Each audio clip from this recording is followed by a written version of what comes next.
Now, as you know, we've just watched Plato's Stepchildren, and such a big fuss is made about the kiss. But of course, it's a forced kiss. How do you look back at the importance of this episode, of the kiss? Of the first interracial kiss on TV, I think it's rather stupid. That kiss goes on every day somewhere, and you know it, between us. I came from a family that could be any one of you, black, white, yellow, brown, red, in this audience. I'm very proud of being part of that family.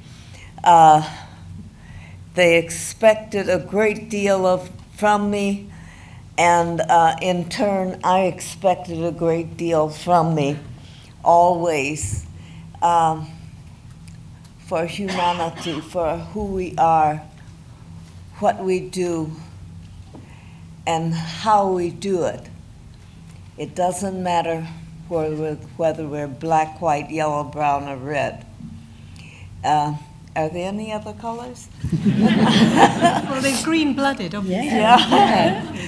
I wanted to ask, because here is a panel, one of whom is materialized. Oh, I think I'll answer while we're showing anything your they film. want. Sorry, You transported down, who all grew up watching you. And I wanted to ask each of you, maybe Kevin first, about what was the seminal thing about Star Trek for you, and indeed maybe Lieutenant Uhura, if you can say it in public.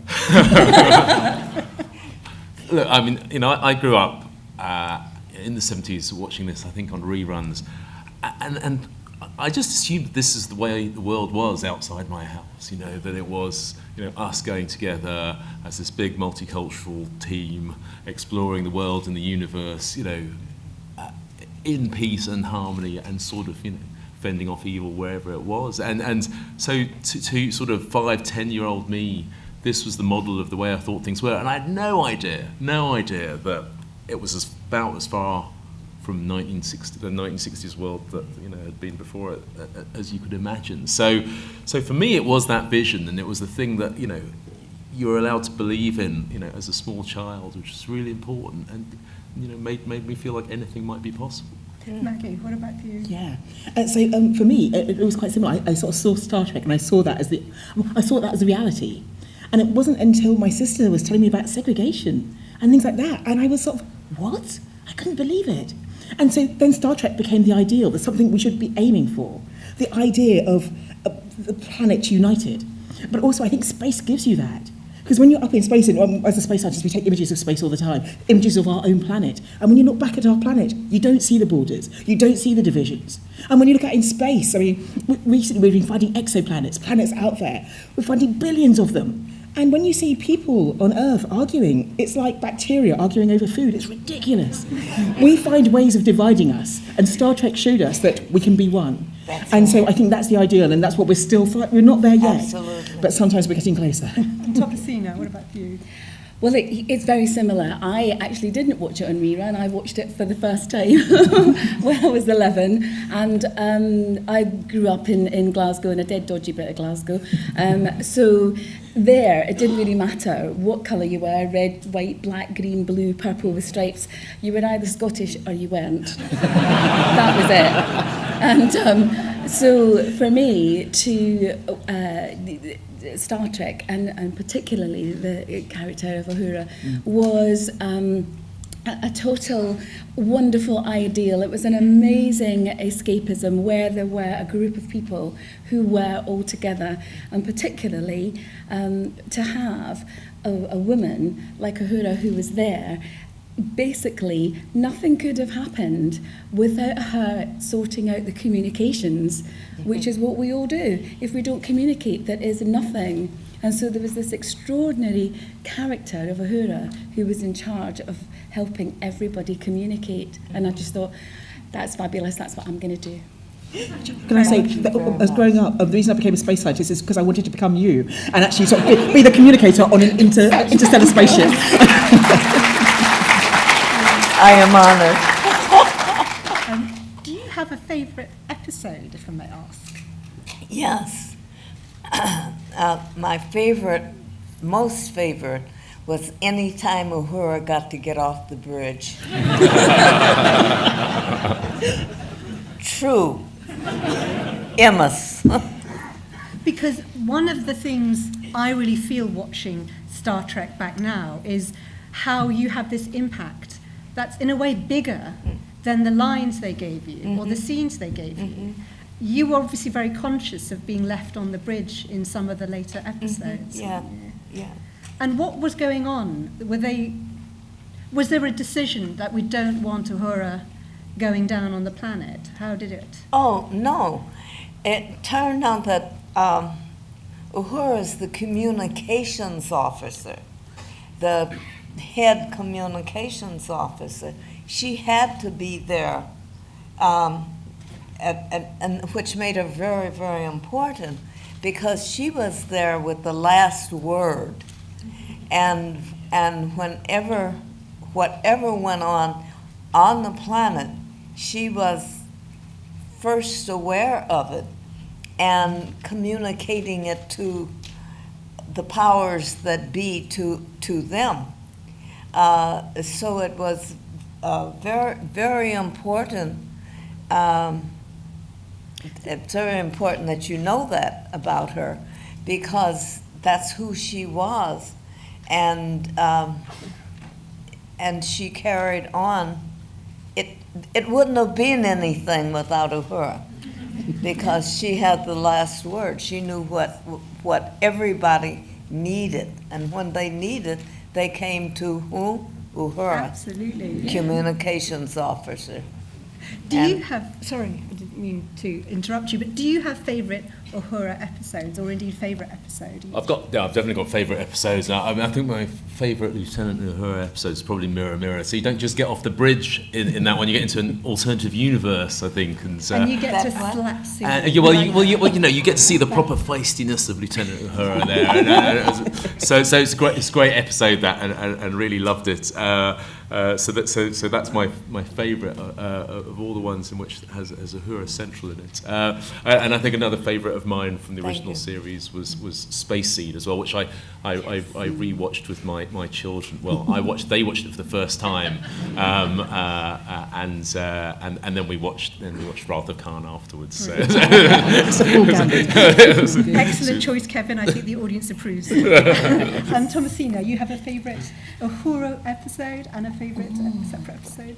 It's difficult to say favourites because I absolutely loved them all, and watching that back, my sort of 11, 12, 13-year-old self hadn't actually I was so into it, I hadn't realised how funny it was, how fantastic the writing was, how funny was that?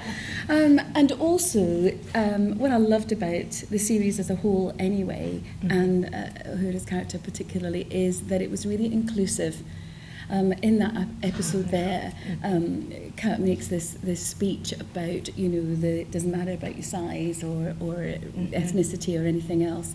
And that kind of carried through the series for me. And with Uhura, it didn't matter who she was speaking to. It could be some evil being from somewhere or somebody else on the bridge. Yes. There was just that total humanity carrying through. So I loved that, but I loved A Mock Time, I loved A Mirror Mirror. I know loads of people either love it or hate it, but I loved The Trouble with Tribbles because I just liked they were really funny and I thought they were hilarious. Yeah. So that's kind of my take on it. Maggie? Because I think The Trouble with Tribbles is one of my favourites because it just showed your caring side. I mean, you and those Tribbles were in love. And so it's like you were immersed with them. That Tribbles episode, it's like you're in love. You're caring with the side. Troubles. Oh, yes. But then this Mirror, but then this episode was amazing because in that scene we just saw there, you were showing power. I'm trembling, but I'm not afraid. And I don't know, that seemed like an iconic thing for all of us. We're trembling, but we're not afraid. We're going to do it. And so that sort of just carried through. It gives us something to aim for again. So just amazing. But things, I must admit, I love them. Just hearing the startup music, you know, Space, A Final Frontier. Yeah. I get all excited. So pretty much all of them for me. I'm really Somehow we all kind of dwindled. But I'm really interested in the use of the line, "I'm frightened, Captain," because I don't believe you ever really are. And I think they used to make you say that line in some episodes, didn't they? They would write it in. I think that it was because no one is unafraid of everything. And so it was very important that Uhura, who communicates feelings and what's happening on the bridge and what's happening outside, is not this person of no feeling whatsoever. She has as deep and sometimes as frightening feelings as anyone else, and she cannot afford She can't afford to show her fear. But you know what I love? It doesn't mean that she wasn't afraid. But there's She this just had control of it. control and strength, but also the warmth that always comes through in your portrayal of that character. Thank There's you. real humour. And also, if I'm going to cite an episode which I was watching yesterday, The Gamesters of Triskelon, which is a strange episode, but it's a Spartacus episode. And there's a scene when they send someone in, you know, who says, "I've been chosen for you," and you fight him off, and you say, "No, I won't do it." And they bring on a black slave for you to beat, and you say, "No, I won't do it." It's unbelievable watching that. Yes. Do you remember that episode? Yeah, I do. Did it feel like it was making an important point? It was an important point. The quality of what's going on has everything to do with her feelings. And to think that she's not afraid is ridiculous. But it's how she handles that fear that's wonderful to us, seeing it. But to her and the cast of the crew, they're depending on her. And she knows that. That doesn't mean that she's not afraid. It means that she has a duty. Maggie. And that's first. But to me, that's the markings of the perfect role model. And you were the perfect role model for me. Because it's someone who does the job, but they're human. It's not that they don't have fear, because then you're not human. That's it isn't right. that you don't have feelings. Right. You are the perfect role model because you show those feelings, but you rise above them and you do the job. To me, perfect role model. And Thomasina, I was thinking about, Whoopi Goldberg talked about watching you on Star Trek and saying, "There's a black woman and she's not a maid." Yes. Exactly. Tell me about that. Whoopi Goldberg. She's wonderful. You've met her, presumably. Huh? What has Whoopi said to you when you've met? Well, I knew of her remark on television about she's a communications officer, she's black, and she's not afraid. But she knew that communications officer did have fear, as anyone else who's maybe about to be blasted out of the universe. But crucially, you were important on that crew. You were playing a kind of role that we didn't see black women play. That's right, on TV. or almost any other women. Thomasina, you were going to talk about the and that was it. The same as Maggie, a complete and utter inspiration because, Uhura being a black woman at a time when there were no, not that to my knowledge anyway, very few black women bosses in a sort of ethnic society. In Glasgow, where I brought up, there actually weren't that very many women, full stop, in power. So to see a woman who was there and who was in power and who wasn't a maid, or some that other people might consider sort of less important or more menial. It was great. It was a complete and utter inspiration, and I'm not surprised that Whoopi Goldberg was surprised. And I'm not surprised that Whoopi Goldberg was surprised and delighted and made that comment, because it is really relevant. And I think for Maggie and me, it was the start of something. I will not just go to school and do whatever I'm told to do because I'm from this area in Scotland. I will achieve whatever I want to achieve, whatever comes towards me. I'm going to go with it and go for it. And that comes from watching you and how you inspired me on. Thank you. Go ahead, Kevin, because I also wondered about, you've interviewed Charles Bolden, who now runs NASA, and there's a direct link, isn't there, to Nichelle's influence? No, absolutely. So Charlie Bolden and I guess he's a friend of mine. So Charlie Bolden is NASA administrator, so he runs NASA. I knew him before that. He used to come over to the UK to give lectures to kids from usually from inner city schools, to tell them that actually had every reason to hope for everything as he had. And Charlie, grew up at a time in segregated America. He tells me about having to go to the cinema and sit in different seats to the white kids in the cinema. He applies to US Air Force to serve, and they literally tell him, you can't because you're a black American. He tries to go to West Point. They won't let him. Eventually, he writes to Lyndon Johnson and gets into the Naval Academy. And then he thinks, well, this is as far as I go. I've done well. I'm flying jets for the Navy now. And then Nichelle, I know that he later ran into you, and when they were thinking about recruiting African Americans as astronauts, and at the time you were the most visible African American who had anything to do with space, and that was part of what led him to then apply for the Corps, and finally he got selected as an astronaut. He was the first African American commander of Space Shuttle, and now he runs NASA, and the biggest screw you to the United States Air Force ever.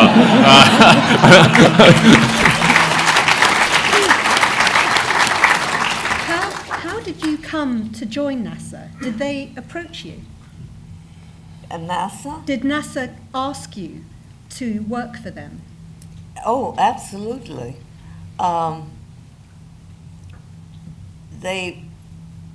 Was this when they were recruiting for the space shuttle programs? They wanted you to help recruit more astronauts? Yes. And somehow, I think they heard me speak somewhere. And because I remember them saying, you could convince anybody to do anything. You know? And I said, I know a few people I can.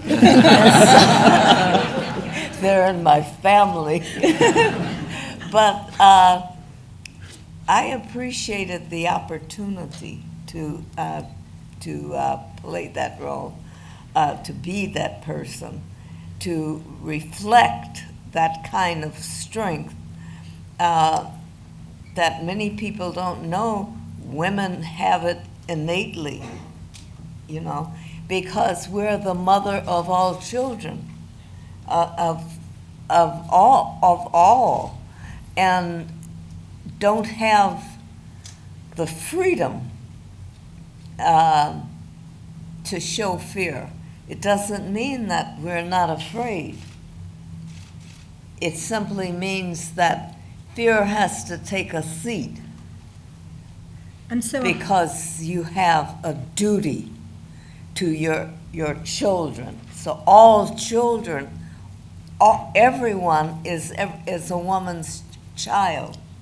I'm fascinated that there is a direct link between you, Star Trek, and this whole generation of astronauts and scientists who worked on the shuttle program, because so many NASA scientists who were students in the 60s grew up into the space program. That's right. But you know, I've worked inside the fence at Johnson and at Kennedy, and so many of the scientists and my colleagues in the Corps all grew up with this diet of science fiction, and particularly Star Trek. And I've realised now it's because, you know, when you have these programs where you're talking about these lofty ideas like warp speed and matter transportation, then it only becomes a small leap, intellectual leap, to think that we might actually very quickly create this progressive society in which there is this equality of opportunity. And as I say, I mean, growing up, I just assumed, I watched this stuff, I just assumed that that's what it was like. That's what it's like now. And, you know, as I got older, I realised it wasn't, but that I could be part of helping to create that. And, you know, so that's what that does. And so much, much more important to me than I realised at the time. But I must admit, I do have a bone to pick with Star Trek. Because, yeah, here goes. Because when I was watching Star Trek as a child, I thought, you know, warp factor 9 and you're at the next star was possible. And I became a space scientist because I thought, wow, we're going to get out there and see the stars and go. And as I grew older and sort of, you know, wiser, and I sort of went to university, I sort of, whoa, hold it, you know, we're not going anywhere. And I was pretty gutted. So I'm sorry, Star Trek was wonderful. And the things it has, people say that the whole of Silicon Valley was inspired by Star Trek. But the thing is, I think Star Trek has a long-lasting effect. And what I'm really excited about now is projects like Starshot. Starshot is the idea of sending a tiny, tiny space probe interstellar. So we're going to accelerate a tiny probe to a fifth of the speed of light. And it will get to somewhere like Proxima Centauri in just 20 years. And so to me, Star Trek is becoming the reality. But I think by waving the flag and aiming it so high, it means that as space scientists and people like that today, we're scrabbling to get there. And we're trying to find all different ways of getting there. But Star Trek has set the bar, and we're just trying to actually try and catch up with it now. So thank you for setting the bar, but why was it so high? Maggie, have you planned for when Vija comes back and we have to deal with it? What are we doing? You know when the probes come back? And they're intelligent and sentient. They have to sort that. Yeah, we're still a bit worried. But then we've got the code, we've got it on safe. Okay. I have a question here, and I'm going to mention the franchise which shall not be mentioned. Mechanical engineer Bill Nye, the science guy, told Rolling Stone magazine recently that scientists prefer Star Trek over Star Wars. Over Star Wars. Because Star Trek is about science and Star Wars is about magic. Yes. So is Star Trek the science one? Yes. It's better. Oh, yes, of course. Any thoughts on this? Oh, definitely. Yeah. Because I remember when Star Wars came out, I thought, you know, new science fiction, great. But it's just not the same. I mean, people have written books about the science of Star Trek. Star Trek has just inspired so much and inspired scientists to strive further, inspired us to strive further. So, but you don't really get that with Star Wars. Star Wars, it happens. There's no insight into what the science might be. It just what happens, and so it is just magic. And they're all related to each other. Very incestuous.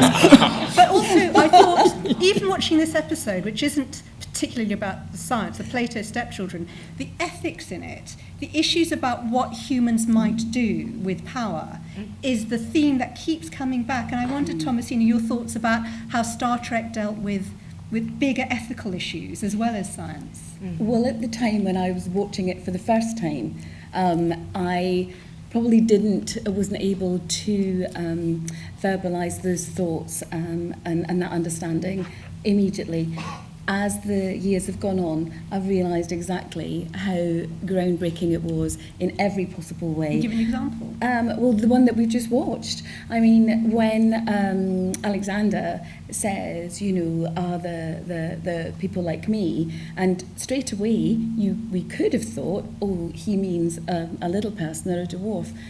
The writing, Captain Kirk comes immediately back with, yes, there's people who don't have this telekinesis power. So straight away, any stereotypal thoughts you might have are completely disarmed, and it opens the door to you thinking, yeah, all right, okay, that's actually what I meant too. Kevin, sorry, go ahead, Kevin, then Maggie. Any thoughts on any of the big philosophical or science issues that you particularly liked the treatment of in the series?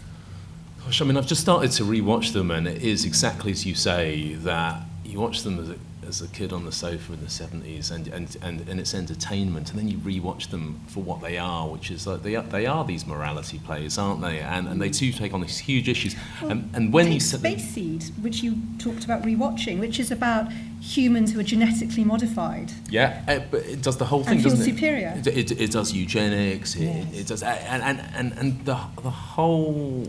And especially when you said it in the context of the 1960s, to actually be able to discuss this openly in a relatively prime time slot. But that's what he said. I mean, we talked to Roddenberry recently, and he said, that was the only way you could put this stuff out there in those slots is to dress it up in a science fiction program. You couldn't do it on 60 Minutes. Mm-hmm. You had to use this vehicle. Maggie? Well, for me, watching Star Trek, when it was first shown, for me it was, well, first of all, the whole family came round, it's Star Trek, on the sofa, and then it was a philosophical lesson for us. Even as children, my father would say, is that right, Maggie? Why are they doing that? And so we'd analyse it and actually look at the programme and look at the ethical questions and take them on board. So how can you use that in your life? So I won't quite compare it with the Bible, but it was a sort of an ethical sort of education for us. I certainly think The Devil in the Dark is a great example of modern ecological thinking when you see the environment from a completely different point of view. I've got to ask, this is a personal thing, Uhura and Spock. Right. You're going there. Yes. Yes. So the new rebooted films have made a proper romance between Spock and Uhura, and some of us feel, yes, this seems to be right. How do you feel about it? I'll never tell.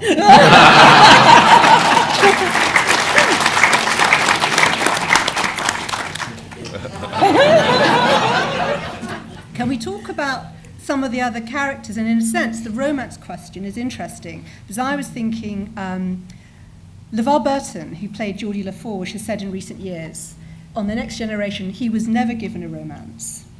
And he has a visor on. Michael Dorn, who played Worf, has the makeup.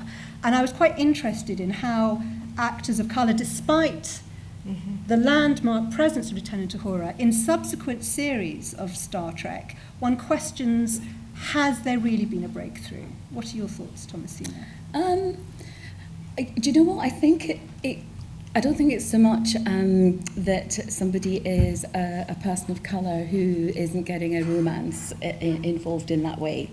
I think it's more to do with the story. And as a writer, if it serves the story, it won't matter what colour anybody is. But I think that maybe a little bit too much has been there. I think the character, if there's really strong characters, I think we will and we do see relationships where things can develop between them, whether it's a really strong friendship, whether it's a love interest. I don't actually think that is, I don't know how anybody else feels, that is too much of a problem. I think if we are concentrating on that and not concentrating on the story as a whole, the writer or the director hasn't done their job. We should be completely absorbed in what's happening from all the angles. But in terms of science fiction generally, is there a sense that Star Trek in particular and science fiction in general perhaps is better at how it's reflected a diversity in society than some other genres? Yeah, I think it is. I think, as Kevin was saying earlier, I think that a whole lot of issues that couldn't just appear in mainstream TV or appear in discussions and debates can be dressed up because it's science fiction, and then people accept it somehow as if, okay, that's okay, and it opens the door to those discussions and those feelings that might not generally come out. I think the whole thing about sci-fi in general, Star Trek in particular, is it's in the way it includes everybody. If you're a fan, if you're a fan of a show, like Star Trek or Stargate or Sanctuary or whatever, then it doesn't matter where in the world you are, it doesn't matter what your personal circumstances are, you're a fan and any other fan will talk to you about that show. They could agree or not agree, but they'll talk to you. You are completely included in that. And I think Star Trek was one of the first to bring that sense of inclusion on the bridge, off the bridge, and in a wider community. I think that's it. You know, when you were making Star Trek in the 1960s, and you're making it in California, and yet in the rest of America, as we know, there was segregation and so many other issues. Did you feel, as an actor, that Star Trek was a special, almost like a bubble of tolerance? Did you feel that Hollywood was a place where you were ahead of what was going on in the country in terms of the treatment of actors of colour? I think the writers, the creators of it, knew what they were doing, how much to tell and how much to not tell, because the audience knows what's going on, and they don't tell. It's a wonderful kind of communication. It's very intimate, you're right. Very because intimate. You're watching it between alone at the home. audience and the writers. Yes. And the writers know they can trust the audience not to tell, because which means that the audience already knows, and they ain't talking. After all these years, I think that's a very wonderful way to think of the show. I'm fascinated that after all these years, you are still so committed to going out and meeting the fans of the show. How come it still matters so much to you, Star Trek? One, I love the show. Two, I love the audience because they share with me how they feel, and they seem to know how I feel. And there's a communication between us that's very precious to me.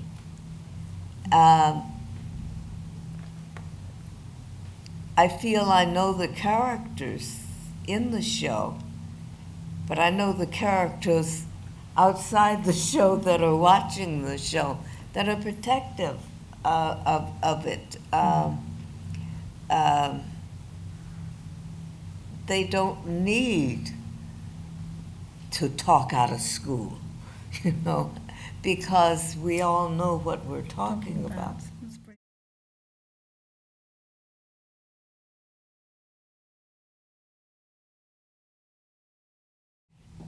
It's always there.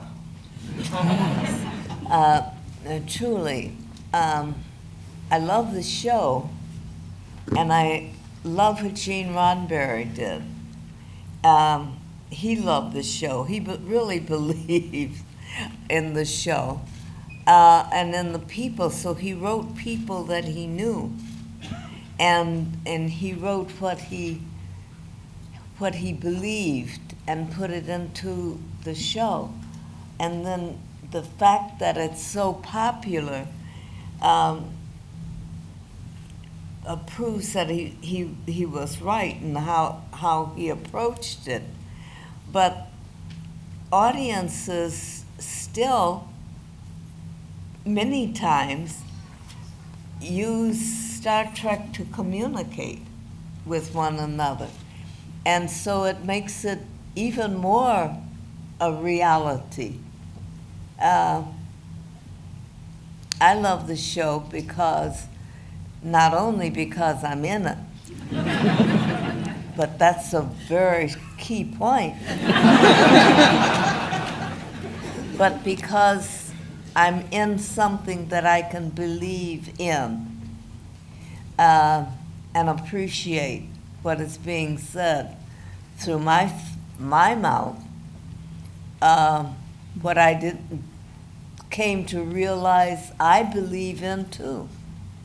I think it's very interesting that you and many other Star Trek actors like George Takei, like LeVar Burton, who campaigns on literacy, you're all campaigners on civil rights and you know, the rights of children. Is that just a coincidence, or is that something about the kind of people who worked on Star Trek? I don't think there's such a thing as a coincidence. Coincidentally, we express what we really mean through these coincidences of speech, of relating to one another what we mean, and discover quite a few people that we never knew feel the same way, who mean the same way, and thus the show becomes very popular because it's communicating with us and through us, and vice versa, we with it, use it. Because I know so many people who say, well, like on Star Trek, you know, when they said what blah, blah, blah, and the person who was pulling back goes, well, yeah, and then they can use what has been said to communicate what they mean without saying, well, I think this. It's a kind of bond, isn't it? Yeah, between people? it's quite a lot of fun.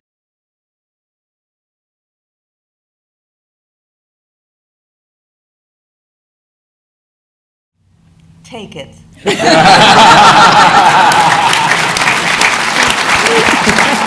Was there ever a doubt at the time that you might not take the role? Oh, a doubt? Never. No. The moment I saw the role, when they came with the role, I thought, oh, that's very interesting. So when I saw the scripts, I was just going like, oh yeah, oh yeah, oh yeah.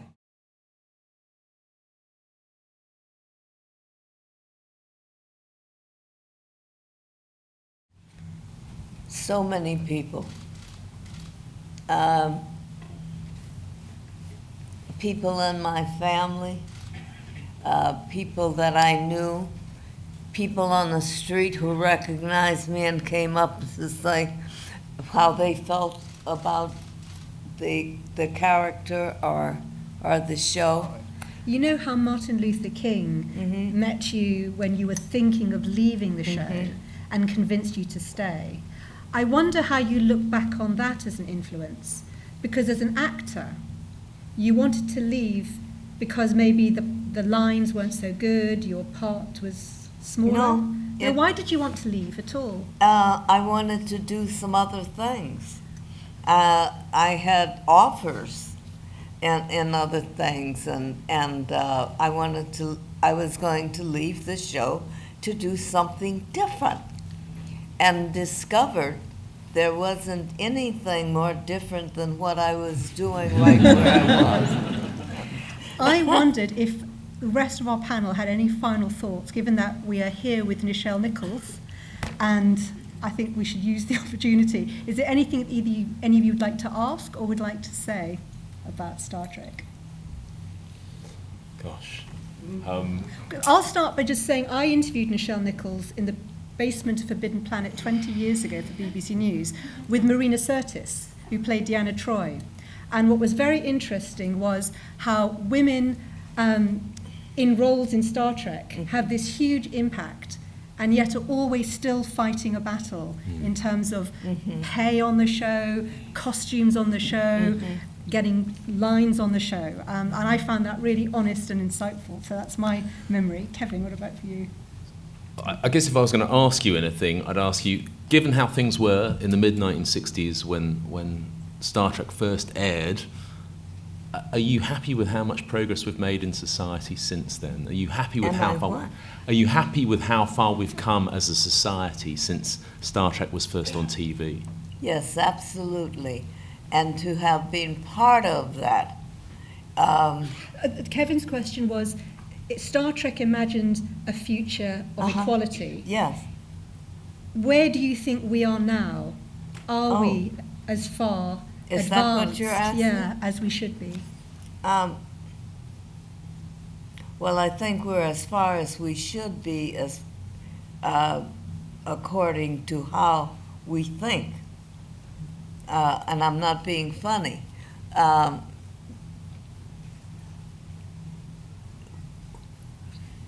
There's an expression, as you think, so are you. And that means everyone, if I'm talking or someone is at the